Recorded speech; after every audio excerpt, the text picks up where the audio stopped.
Hello everyone, মোৰ নিচিনা কিমান গৃহিণীৰ এইটো প্ৰব্লেম আছে।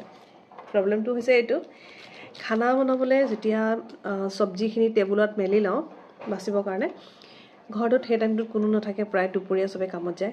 চিঞৰি যে টেটু ফুলা চিঞৰি যে গানবিলাক গাই মানে ওচৰৰ মানুহে ভাবিব আই ভগৱান।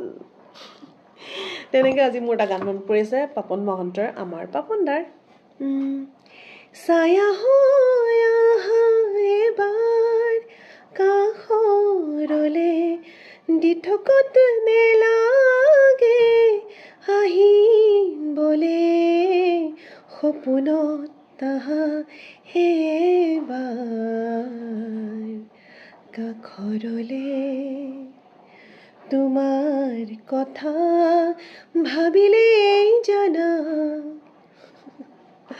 জোনাক উপচি পৰে